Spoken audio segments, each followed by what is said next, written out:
vers Daisy. Daisy qui a remplacé Edstrom, il est presque aussi grand que lui. Attention, c'est du Galavan de la tête. Au moment où je vous parlais de Daisy, quel réflexe de Kurkovic. Kurkovic fait une partie extraordinaire, un peu comme l'avait fait Van Beveren à Saint-Etienne. Et Larquet à l'attaque, attention, les Stéphanois peuvent très bien marquer sur un contre. Piazza de la tête. Billy Van de Kerkhoff, mais Larquet est plus prompt. Oh là là, ça va mal là-bas. Tinagel. Et Larquet qui attaque, il est partout Larquet. 3 Stéphanois contre 3 défenseurs d'Eindhoven. La balle n'est pas sortie en touche, non, fait signe le juge de touche. C'est Saramagna qui a la balle. Il projette très bien, ses centres sont excellents. Il préfère donner un retrait à Jean-Michel Larquet, mais c'est Billy Van de Kerkhoff qui prend la balle. Espérons que les 22 joueurs tiendront ce rythme pendant 90 minutes, car c'est vraiment un match très plein, alors que Jean-Michel Larquet là, semble touché par Billy Van de Kerkhoff. N'oublions pas que déjà Dominique Rocheteau est sorti pour blessure. De l'autre côté, c'était Edström. Là, c'est Jean-Michel Larquet. L'arbitre lui fait signe de se relever.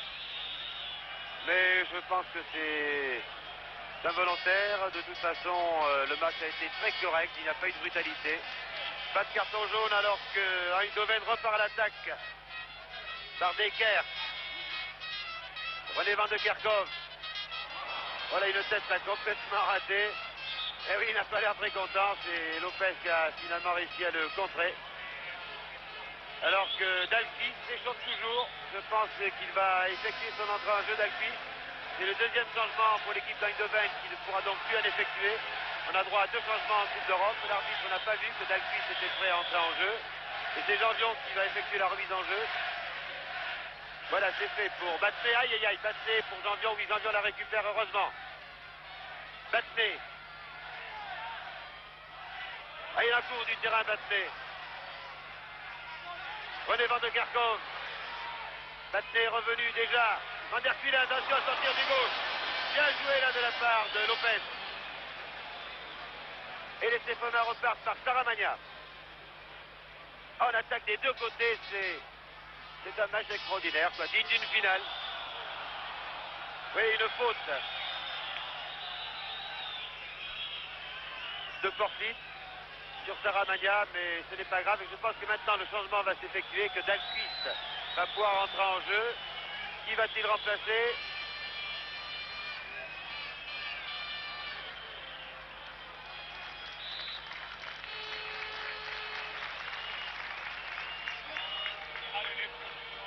Oui, il a remplacé Luxé. Voilà, Luxé est remplacé par Dalquis. C'est le deuxième changement, puisque déjà Daisy avait remplacé Edstrom. Et maintenant, c'est Dalquis qui remplace Luxé. Voilà, et c'est un signe. Richevers a donc fait jouer ses 3 avant-centres, à savoir Luxé qui a joué la première mi-temps. Il avait hésité avec l'anglais Daisy, mais qui est rentré à son tour. Et puis maintenant, c'est au tour de Dalquis. Ce qui veut dire que l'on peut donner l'artillerie lourde, il faut marquer à tout prix. Et c'est tout à fait normal. Craig, Darcy. Et interception favorable à Patrick Révelli, mais qui n'est pas parti, qui était tout seul, qui n'a pas pu prendre la tangente, qui était le plus long chemin, et qui tente la chance du pied gauche. Détourné par Van Beveren, alors que la balle était sous le poteau. Corner donc pour Saint-Etienne, alors qu'il se met à pleuvoir. Un Saint-Etienne qui fait plus que tenir bon, un Saint-Etienne qui fait pratiquement jeu égal. Corner de Saramagna. Van der Kuylen a détourné. Saramagna a récupéré. L'ensemble de Saramagna, sortie Van Beveren. Très très belle sortie de Van Beveren. Qui s'énerve d'ailleurs, qui a l'air d'en vouloir un peu à sa défense. Jean-Vion, dans un style acrobatique. Jean-Vion qui est en train de reculer et qui rameute ses coéquipiers derrière, qui trouve que ça ne se redescend plus assez vite. Decker. Steven. Van der Kuylen. Ah non. A essayé de trouver René Van der Kerkhoff, mais a pris celui-ci à contre-pied. Mauvais service. Et on s'énerve un peu du côté néerlandais. Il y a des signes qui ne trompent pas. Les joueurs discutent beaucoup entre eux. Et on commence même par excès de précipitation à rater quelques passes. Kurkovic.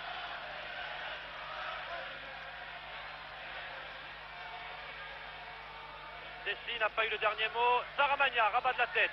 Cherchait Hervé Revelli, n'a pas trouvé. Krieg. Non, il y avait Dalguis et Dessy, les deux rentrants de cette deuxième mi-temps qui n'ont pas compris.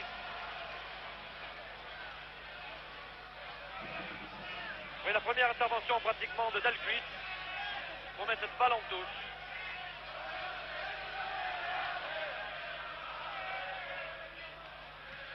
Jean-Michel Arquet demandait à ses équipiers de monter. Lopez sûrement loin devant, voilà c'est fait. Willy van de Kerkhoff. Stevens. René van de Kerkhoff qui vient chercher loin les balles derrière, mais regardez s'il remonte très vite. Eh non, oh là là, interception René van de Kerkhoff devant Lopez. Et Piazza à l'ultime seconde. Alors que Santini se prépare pour Saint-Etienne. Ah, il faut mettre des hommes prêts. Profiter du règlement et faire entrer ces deux hommes. Il y a des joueurs fatigués, on le serait à moins vu le rythme imposé depuis le début de la partie de part et d'autre.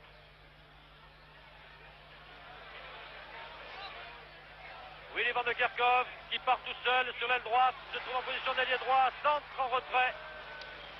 Et heureusement, Lopez en tête plongeante à repousser. Il n'y a pas de temps mort. Et voilà, Santini à la place de Patrick Revelli qui pointe légèrement, qui a l'air de traîner un peu la jambe droite. Santini numéro 14 remplace Patrick Revelli. 32 minutes de jeu dans cette deuxième mi-temps. Attention la tête de Dessy. Non, Van der Kulen hors jeu.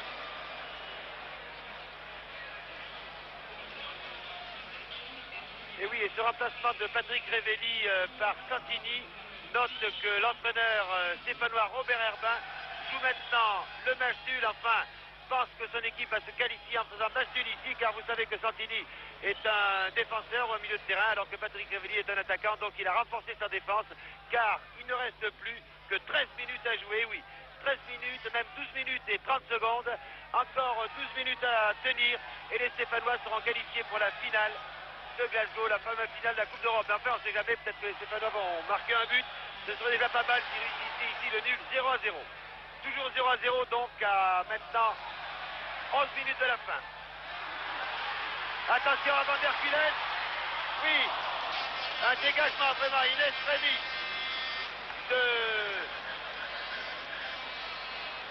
de Battenet. Vraiment inextrémiste, alors que Van der Kulen était très dangereux. Et oui, River l'a dit, le dernier quart d'heure sera terrible. Et l'entraîneur néerlandais a même affirmé: nous gagnerons dans le dernier quart d'heure. C'est le 14e ou le 15e corner, qu'importe le nombre, qui est tiré par René van de Kerkhoff. Un dégagement complètement raté. Oh, cette fois-ci, heureusement, c'est Battenet à nouveau qui a dégagé et qu'on a eu peur sur ce dégagement raté. Ah ben oui, la pression des Néerlandais s'accentue. Une faute de l'Arquet sur René van de Kerkhoff. Non, l'arbitre insiste que c'est René van de Kerkhoff qui a commis la faute. Il ne comprend pas René van de Kerkhoff. Et la balle au Stéphanois. Plus qu'11 minutes. Encore 11 minutes et ce sera la fin de cette rencontre. 0-0. Bien entendu, si les Néerlandais réussissaient un but, il y aurait prolongation d'une demi-heure. Willy van de Kerkhoff, car les Stéphanois continuent quand même à attaquer. Ils ne sont plus maintenant que 2 ou 3 en attaque, bien entendu, c'est normal, ils sont à égalité 0-0. Ils tiennent la qualification pour la finale. Willy van de Kerkhoff. Decker. Et toujours ces longues balles à l'avant. Non, il a préféré donner à droite à Krieg.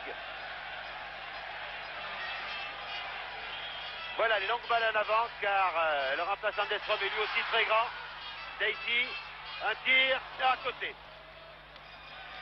Ah, on a eu peur chaque fois que les joueurs néerlandais tirent au but. C'était Porfis là qui a tiré à côté.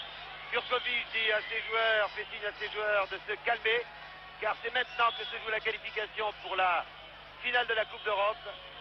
Car bien sûr, si les Stéphanois marquaient un but, les Néerlandais au cours de la prolongation seraient, si les Néerlandais marquaient un but, les joueurs d'Eindhoven seraient déchaînés. En tout cas, Saint-Etienne tient le bon bout. Voilà, il ne reste plus que 10 minutes. 10 minutes avant la fin et toujours 0-0. Et toujours les Néerlandais à l'attaque. Par Becker. Toujours des longues balles en avant. Pour Daisy. Et un dégagement de Battenet. Battenet qui maintenant reste très souvent en défense. C'est normal. Attention, une tête de Piazza.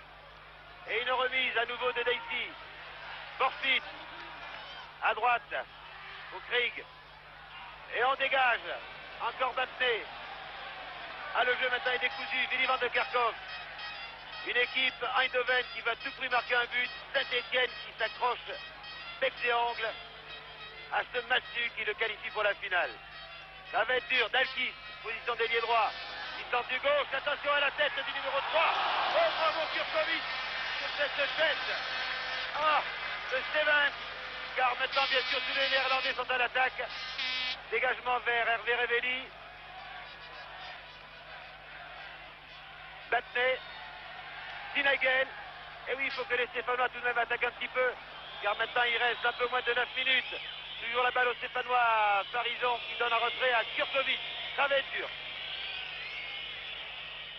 Ah, il est rare d'assister à un match aussi plein, aussi intense et où les occasions se succèdent à cette vitesse, à ce rythme. Cet exploit de Kurkovic qui a failli perdre l'équilibre, qui s'est rattrapé et qui a pris cette balle pratiquement dans l'angle est absolument extraordinaire, même s'il n'était pas très spectaculaire. Lopez. Lopez, Larqué, Lopez. Hervé Revelli. Larqué. C'est dangereux. Mais c'est passé. Et l'arbitre, M. Taylor, essaie de calmer. Et a vu une faute sur Jean-Michel Larqué, effectivement accroché au passage. Lopez calmement pour Kurkovic.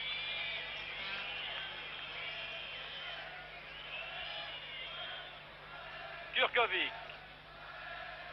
Une balle pour Santini. Ni Santini ni Dekers. Hervé Revelli a bien essayé devant Van Kraai. Willy van de Kerkhoff. Loin devant pour Dessy. Dessy bousculé par Piazza. L'arbitre a joué. Parison est là-bas devant Dahlqvist. Très beau centre de Dahlqvist. Sorti au point. Kurkovic, très très bien. Une balle pour Dekers. Reprise au passage par Larqué qui a préféré carrément donner devant pour donner du champ et laisser aux joueurs le temps de se replacer. Willy van de Kerkhoff, à nouveau loin devant. Et non, une balle qui était destinée à Van der Kuylen. Attention, René van de Kerkhoff en position de la balle. Jean-Dion devant lui. Ah, le centre est passé, attention, il peut y avoir un cafouillage devant les buts. Et Parison d'extrême justesse. Devant Stevens qui se faisait menaçant. Corner. Alors qu'il y a Jean-Dion est blessé. Jean-Dion est à terre et fait signe qu'il est blessé. À la jambe gauche. Kurkovic du point. Attention, Dahlqvist a récupéré, ne peut contrôler. Ça repart par de Kerkhoff. D'Ed Piazza. Van der Kuylen, très bien joué. Mais l'arbitre avait vu le hors-jeu. Et il y avait un joueur hors-jeu. Van Kraai, me semble-t-il, qui se tient la tête, qui a reçu dans la mêlée un coup sur le crâne. Et Kurkovic est blessé. Et là, ça devient grave. Vous savez que Duganic, le remplaçant habituel de Kurkovic, est blessé actuellement. Et s'il y a un remplaçant, il faudra qu'un joueur du champ remplace Kurkovic. Saint-Etienne a eu 2 remplaçants. Oui, et de toute façon, les Stéphanois ayant utilisé leurs 2 changements, puisque Santini est entré, ainsi que Saramagna, bien sûr, si Kurkovic était blessé, ce serait très très grave, car il faudrait qu'un joueur du champ prenne sa place, mais il a l'air de récupérer Kurkovic, nous le suivons bien sûr de très près, là, il boite un petit peu, alors qu'il reste 5 minutes à jouer, voilà, nous entamons les 5 dernières minutes, et toujours 0-0, et maintenant, bien entendu, les Stéphanois n'essaient plus de construire, ils détruisent, ils essayent de tenir jusqu'au bout, face à la furia néerlandaise des Néerlandais qui voudraient marquer un but pour arracher le droit de jouer une demi-heure de prolongation. Voilà, 5 minutes à jouer maintenant. Plus de 5 minutes. Et si Saint-Etienne ne prend pas au but, les Stéphanois disputeront la finale à Glasgow. Quelles vont être longues ces 5 minutes. Et toujours la marée des rouges des Néerlandais qui attaquent. Là par Krieg. Ah, je me doute que vous avez souvent regardé votre chronomètre et vous demandez si les Verts vont tenir. René Van de Kerkhoff qui attaque. Un dégagement encore de Sinaigel. Larqué maintenant, à nouveau Sinaigel. Pour Santini.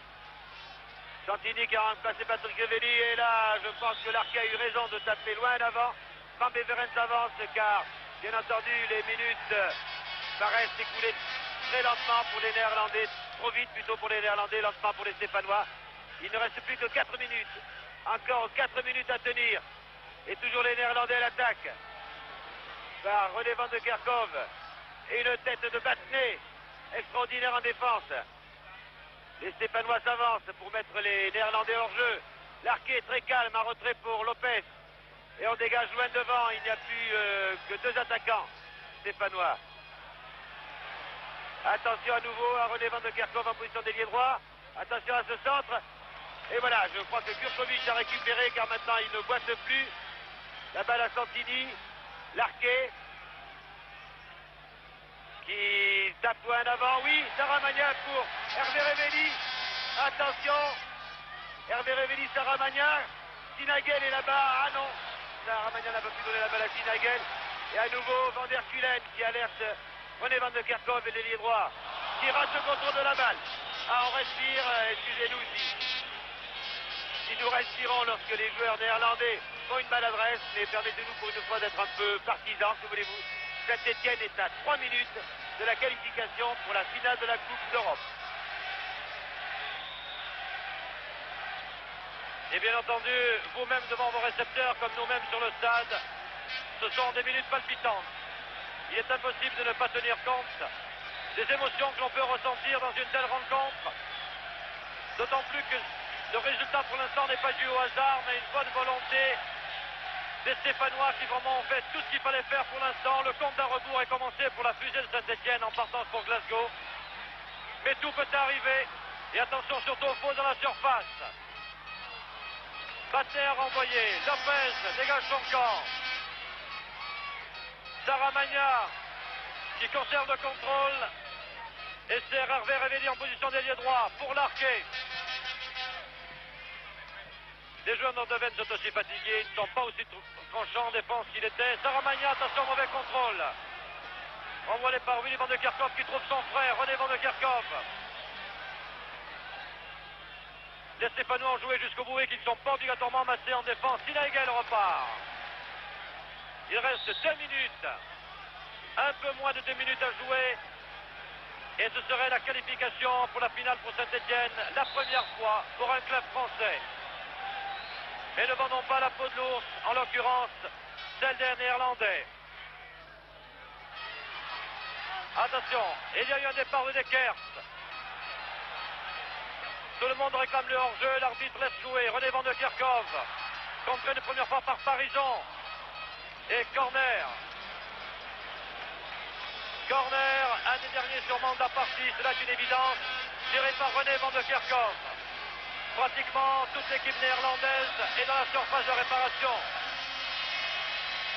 Kurkovic le point, rate le dégagement, attention, Ralphie a repris. Et Kurkovic est revenu après avoir raté son dégagement au point.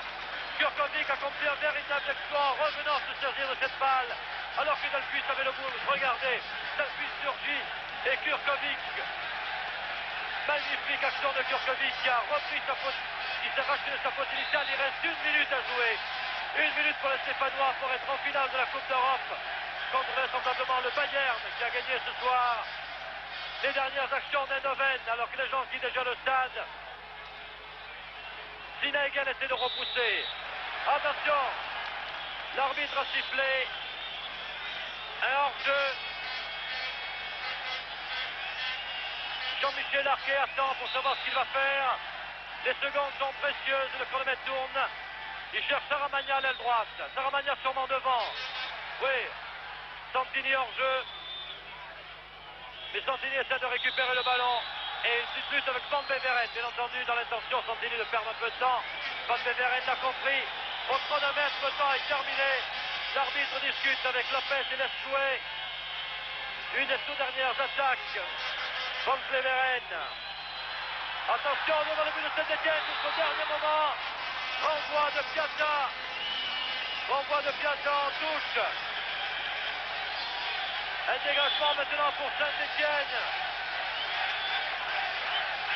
Et au chronomètre officiel, en tout cas au tableau lumineux, il y a 45-33.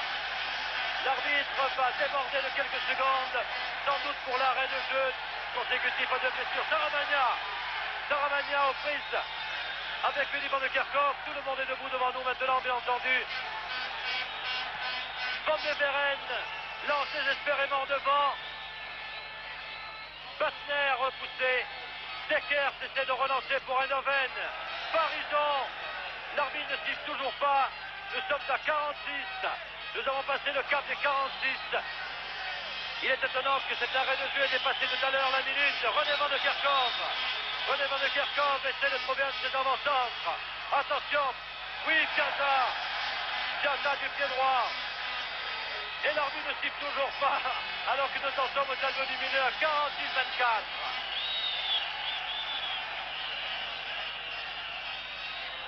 Tous les Stéphanois sont devant le but. Attention, la toute dernière occasion, renvoi de Kurkovic. Dégagement par Saramagna, loin devant. Van Beveren est venu lui relancer le jeu. Et l'arbitre ne consulte toujours pas ce chronomètre. Et voilà, le coup de sifflet final. Nous avons vécu ce soir un match extraordinaire. Sur le plan de la qualité, sur le plan de la sportivité. Il faut féliciter bien entendu les joueurs de Saint-Étienne, qui se retrouvent donc pour la première fois dans l'histoire du football français en finale de la Coupe d'Europe. Mais il faut féliciter aussi le public d'Eindhoven qui a donné une leçon ce soir de sportivité à tous les énergumènes qui se promènent sur les stades de France et d'Europe. C'est une très grande demi-finale de Coupe d'Europe que le football a connue ce soir. Et actuellement, bien entendu, le président Rocher, Robert Herbin, qui pour une fois s'est un peu départi de son calme légendaire. Tous ces gens-là sont au milieu du terrain. Et la France entière a vu Saint-Étienne se qualifier grâce à un match nul, non pas dû au hasard, mais un match nul méritoire. Joué sur le plan tout le temps de la qualité, où Saint-Étienne s'est créé des occasions fort nombreuses. Où sur le plan individuel, les joueurs de Saint-Étienne, de Kurkovic à Rocheteau, en citant tous les autres, ont montré qu'ils étaient actuellement de grands joueurs européens. Oui, et je crois que maintenant, alors que les joueurs stéphanois vont accomplir un tour d'honneur réclamé par les nombreux supporters ici, il faut donner rendez-vous aux téléspectateurs le 12 mai à Glasgow. Et oui, pour la finale, TF1 vous retransmettra intégralement en direct cette finale qui opposera sans doute Saint-Étienne, ça c'est sûr, Saint-Étienne au Bayern de Munich, puisqu'aux dernières nouvelles, le Bayern de Munich mené par 2-0 face au Real Madrid. Et vous savez que les Allemands avaient fait match nul à Madrid. Un tour d'honneur, et comme les nombreux supporters stéphanois, on se croirait au stade Geoffroy Guichard. Et voilà, un tour d'honneur vraiment très mérité, bien mérité, car Saint-Étienne a joué en très grande équipe. Saint-Étienne a mérité 1000 fois la qualification pour la finale, alors que le public applaudit les joueurs stéphanois et que les Stéphanois applaudissent le public. Des spectateurs qui ont vraiment bien mérité ces applaudissements des Stéphanois qui accomplissent un tour de terrain, car arriver à disputer une finale de Coupe d'Europe alors qu'il y a tant d'équipes très